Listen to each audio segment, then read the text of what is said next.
G'day guys, how you going? Hope you're well. Finally a VFL report, which I said I'd put together. Thanks for that. Thanks for the positive feedback from the training report yesterday. It's time to talk about the VFL. And I went to the game on Saturday night, which I said I would do. And I did enjoy the experience getting to Icon Park. I'll go I haven't really looked at the fixture. I hope we've got some more Saturday night games because I really enjoyed it. I didn't obviously enjoy the 56-point loss. And I didn't necessarily enjoy not seeing a hell of a lot from our AFL listed players, but the experience was good. Small crowd, being at Icon Park on a Saturday night, watching football there, a high standard of football, was a relatively good experience. I wouldn't mind doing more of that, and I will definitely be at our round 4 VFL game. I think it's this Friday against North Melbourne at 12:05. Now that's a strange time to be playing a VFL game, but this is a kind of an unusual competition. Lots of teams, interstate teams in a VFL competition, standalone clubs, AFL clubs have got their own VFL program. Some clubs are more, your AFL clubs are more concerned with development rather than probably winning. So it is a good standard of football, but I didn't go there on Saturday night sort of invested in a win. I went there purely just to look at our AFL listed players, and I walked away thinking there are lots of challenges, and I'd probably rather use that word than problems, but I want to say we're a basket case because I just feel like there are challenges that are very hard to fix. And from a VFL point of view, a VFL program point of view, and we haven't been able to get it right. And you look at the Geelong model, and our model really shouldn't be that dissimilar to what Geelong do, but it just seems to me that they get that development right. They've got the formula right. And it's not just I don't think it's just all coaches. It's resources, it's the focus and the effort and the priority they put into development, particularly from a VFL point of view. And Geelong, they haven't really been a successful VFL team. They're better than us, but they just get that part of their program right, and they trust their program with their younger players, and they'll put time into that. They'll let them progress through that pathway, and sure enough, that most of the time they come at the other side better for it. And a prime example of that is with Oliver Wilshire, who was a player that played at the Geelong Falcons and wasn't drafted. In fact, he was sort of never really close to being drafted. Went back and played local football for Bowen Heads in the Bellarine Football League and had a really good year there. And Geelong identified him being a local boy. They brought him. They drafted him with a late pick, put him into their VFL program. Were patient with him, developed him, and within 12 months, his numbers have gone through the roof, and he's knocking on the door for a senior debut. And we just know he'll come in and be a pretty bloody good player. They do it all the time, and for some reason, our program just don't know. There's question marks everywhere, and the amount of cases that our players are just rotting away, showing signs early, then stagnating, going backwards, not moving forwards. And I didn't leave that game on Saturday night with a hell of a lot of positivity about what's coming through, other than really the first year players, your Camporellis, and I see Matt Carroll as a first year player. He didn't play any football last year. Harry O'Farrell, first-year player. They're the ones that I'm looking at going, yeah, showing some signs. And then the other ones who've been on the list for 2 to 3 years, you're going, what the fuck's going on here? What the hell is going on? Because they seem to get to a point and they just don't move forward. And it's not a strong program or an environment from a team point of view for these kids and these young players to grow in. And I know the challenges. I can see them because we can't, for whatever reason, we can't attract non-AFL listed players, experienced players to this football club. We just can't. Who could come in here and nurture and be big bodies, protect, add to the environment. You know, they much prefer to go to a standalone club or other clubs. I think we have one player, Ethan Phillips, who played the other night, who's a former Hawthorn player, played one game there, but before that was playing really good football for Port Melbourne for a period of time.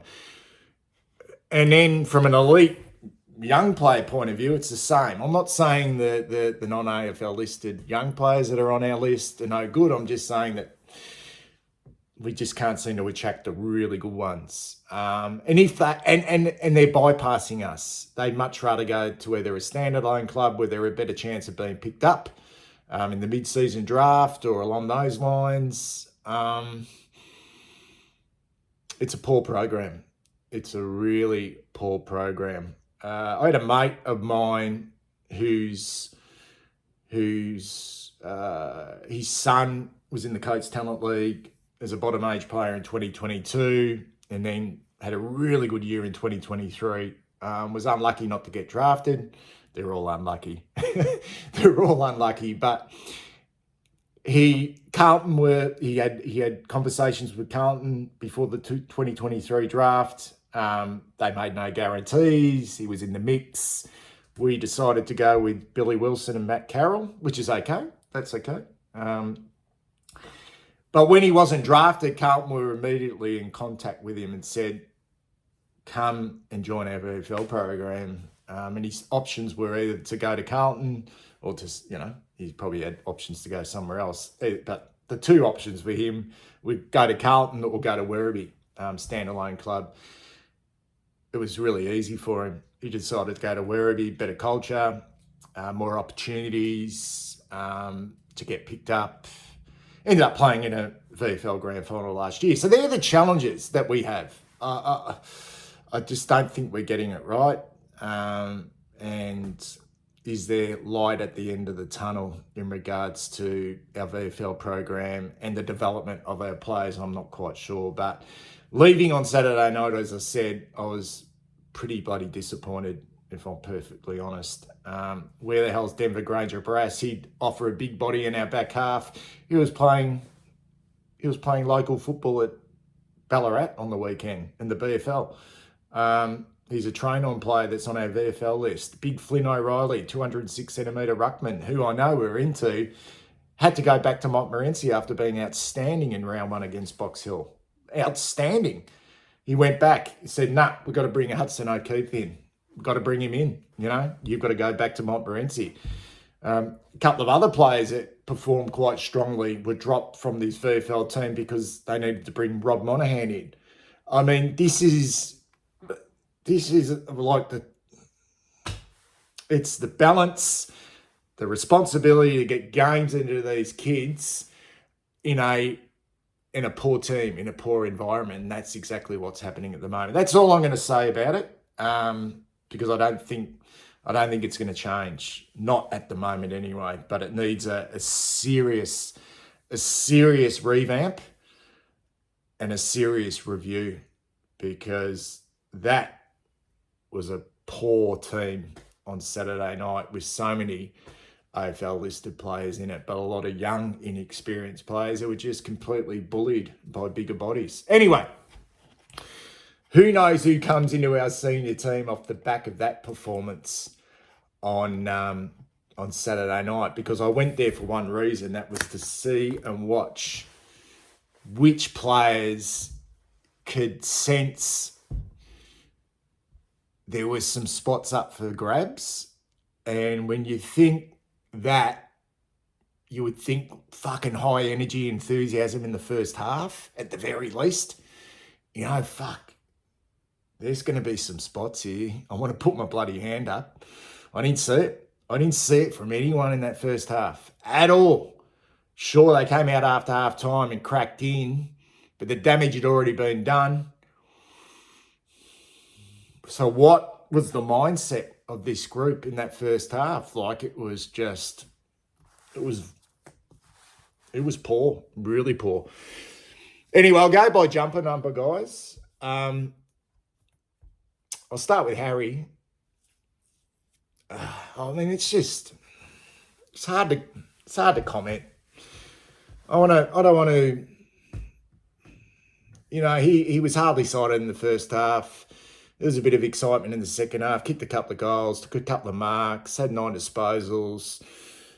I've got no idea whether he comes in. I don't know his headspace. If the rumours are true that he's got some genuine performance anxiety, and that could be based around the fact that he just happens to play for a club that has the most rabid supporter base probably in the whole competition. And he's feeling the effects for that. And I'm not saying that's not real. And maybe the options for him moving forward are to go do what Joe Danaher did and get away from Melbourne, go up north, play for a club that's off Broadway, so to speak. Because is it going to change? Like, is it going to change? I would love for him to be able to, come into our senior team and play some exceptional football. But who bloody knows? I'm not seeing anything in that VFL performance. And if you're going to see much in a VFL performance, but the fact he's back playing football, I just can't get a read on it. I really can't. So it's very hard to comment on. When he's up and going, obviously a really important player for us, but it has to be a concern. I like the Camperelli boys. I like what I saw from Ben Camperelli. He's only young. He's had that concern with his knee. Was this his first game in the VFL? Or had he played? No, I think it is his first game. I don't think he played in round 1, did he, against... Oh, he came on late, didn't he, against Box Hill? He came on late. This was his first full game. He's sort of unassuming. He's got a weird kicking style, but you don't notice him a lot. I don't know whether that's a good thing or a concerning team because he's not having high impact with his disposals. But he's one of those players that racks them up and you get to the end of the game and go, gee, he's had 23 and he's had 5 clearances, meaning he mightn't be having huge impact with his disposals, but at the same time he knows how to find it and he is hard and tough on the inside. And for a young player, I think that's important. And I think with the Camperelli boys that I've noticed throughout the pre-season is they're real competitive. They've got that competitive streak with them. They won't take a backward step. He'll play senior if his body's okay and he can continue to develop, which is like kind of contradictory to what I was saying before about our development. But I think you know what I mean. If he can just keep his body sound, continue to get his hands on the ball, I think opportunities will come for him this season. But he was up against seasoned 25, 26-year-olds, guys like Woodcock and Dawson, who are big bodies, been in the VFL system for a long time now and played AFL football. So he done quite well to keep going, to keep battling away. And good signs, I think, moving forward, some positive signs moving forward. Corey Durden, hardly sighted in the first half. They threw him into the guts in the second, and he did. To his credit, he tackled like a machine, which, when you think about it, if he's going to come in, he's probably going to take someone like Lockie Fogarty's spot who can't get near it at the moment. I mean, you want your smalls to be hitting the scoreboard, don't you, essentially, but you also want them to be really rabid. And I think when he first came in to our football club, he was rabid until his body started to really fall down. He was a rabid type. He was like a wrecking ball. I remember sort of thinking, this kid's a wrecking ball. He was on the verge of killing someone at some stage with his bumps and his tackling. And with those shoulder injuries, he probably sort of started to second guess himself. But I think that was like a super sign. That, if I'm talking about someone who's desperate to get back into that senior team, is one game in the VFL enough? Is 12 possessions enough? But you look at the tackles and you think, yeah, there's a guy working pretty hard to get back into that senior team. And maybe there are spots opening up for him.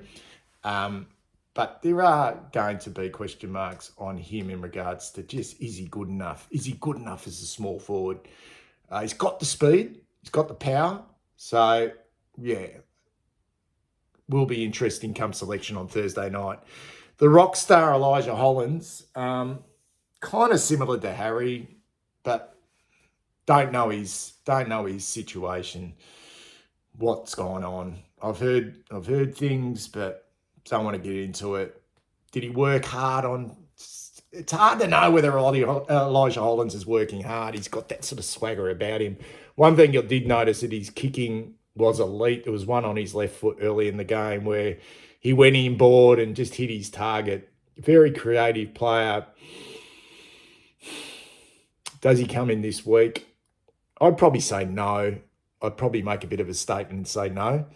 Love him in the team with his creativity, but I think you can probably afford to say, no, mate, you can spend another one in the VFL. That's what I'd be doing. But we do need his creativity, particularly between the arcs. He didn't set the world on fire on Saturday night, but his class was on show at times. I put Lucas in the same category as his brother Ben. He played on the wing, but just super competitive. Just never stops, and noticing getting in the face of much older opponents. And I like what I saw at training. I mean, these are professional footballers, but of course they're going to be doing more. So he's clearly working on his kicking. He's not a bad kick. He's probably a better kick than his brother, but he's clearly working on that, getting more penetration, kicking the ball a little bit lower. Like he tends to loop the ball. So he was trying to sort of kick through it with a little bit more penetration. Very unlucky probably to go out of the team. And I reckon it'd be probably close to come back in. In fact, I'd like to see him come back into this team. Thought he was okay on Saturday night. Harry O'Farrell. Oh, man. He's going to kill himself. He's reckless. He's reckless. You're not going to have long in the game if he keeps doing what he's doing. He's a very, very talented footballer, very smart footballer, but at the same time a little bit, I'm not going to call it dumb, I'm just going to call it reckless. And this is the difference between being courageous and reckless. I don't even know whether he's thinking about it. I get a feeling he's done it his whole, probably right the way through juniors, and I always had a number of concussion issues. I'll go back to last year in the Coates Talent League. I cut up this footage. I've used it before. I'm going to show it again. This was in the first minute of a game late in the season against the Western Jets. He gets knocked out. I think he was concussed about 2 or 3 times last year. He's already had a concussion. This year, he just needs to learn not to be so reckless in the air. So you can see it. That's actually that boy there kicking the ball there. Too. Ain't that beautiful kick off one step. That's my young fella, the big coolio, the big cools kicking that ball. Have a look at the big fella. That was last year, obviously, and he was knocked out. And I can see it happening again and again and again and again. This kid can read the play really well. Reads the cue off the boot from the opposition when it's coming into our back half, probably better than anyone on the night. He was a little bit frustrated with his kicking at times, but there's some genuine talent with Harry O'Farrell. But I'm worried about his physical well-being. But there's a fair bit to look forward to if he can just get that reckless part of his game out of his system. Jackson Binns, look, I don't see it. There's no doubt in my mind that he's he's been really hard, he's been told to knuckle down on the defensive side of his game, which means his possessions have dropped. So he's only had 23. In his first year, he was up in the mid-30s, weekly. And it's dropped significantly since then. He's getting a lot of the ball in the back half. He doesn't have high impact with his kicks, and he looks gassed all the time. For a bloke that's supposed to cover the ground really well, defensively, he looks like he is battling away. The shoulders are drooped. I would like to see him probably get another opportunity. I really would. See what he can do at the higher level. But I'm just not really seeing it in his game. Harry Charlson, young player, came on, spent some time off the bench, played a variety of different roles. I can't really gauge his game at this stage. Harry Lemmy, I actually thought he looked okay. There's no wow moments. If you expect him to be wow moments from Harry Lemmy, they're not going to come. He was a late-ish pick. And generally, your bigs are taken early. So there's always a punt when you're taking these kids late. I don't think it's a bust pick, like everyone's saying, we picked up Harry Lemmy, but we needed to bring some taller players in and develop them. And, here I go with that word, develop again. I'm not... You know what? Give him... If Harry's not going to come in, if Harry's not going to play this week, bring Lewis Young out and give Harry Lemmy a go in the forward line and let him be the second ruckman. He leads quite well up at the ball. He's clean. He's a nice kick. Can he take a contested mark? No. Does he cover the ground really well with any great power or speed? No. But he probably, if you're going to play Lewis Young, you probably could give Harry Lemmy a chance, but I can't see him coming in if Harry McKay plays. Matthew Carroll's generally got something about him. Used the ball really well, smart, elusive, nice kick. Needs to maybe, I'm not saying he's slow, but his body shape at this stage, and he's missed a lot of footy, he needs to probably just tone up a little bit. He turned it over a little bit, but that's not because he's a poor kick. That was probably because he was taking the game on. Really liked his game. Thought he was one of our better players, and I could actually probably see him coming in. I'd like us to go a little bit small this week against the West Coast Eagles. You potentially see Jordan Boyd and him coming in, and they could drop one of the bigger guys down back. Rob Monahan, not going to say much more about Rob. Should be playing local football, not in the VFL system, and that's just the problem with the way it's going at the moment, that we have to play him. Jordan Boyd, I want him to get back to what he was like when he first came into our team. Just very, very desperate. Very, very desperate. Yeah, we know he can kick the ball, all that type of stuff, but I want to see the desperate Jordan Boyd. It's an observation. That's all. I think he could still be a pretty good player, but I just felt like he's got a little... No, he's had the injuries. I just feel like he's comfortable. Just comfortable. Hudson O'Keefe, he's third in line, obviously, behind TDK and Pitnet. Can he add any more strings to his game other than just being a combative ruckman? Moves quite well around the ground, a little bit robotic. I can't see him going forward at this stage, but...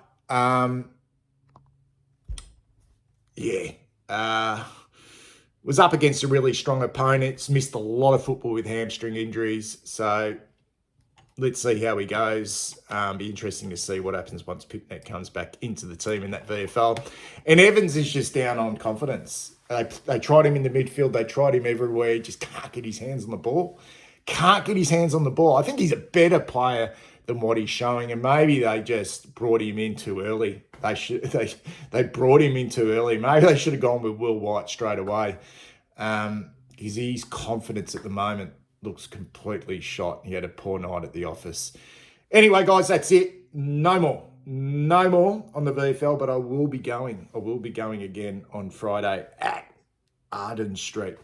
I'll be back on Thursday for a big preview of our round 5 clash, the cellar dwellers, us and the West Coast Eagles.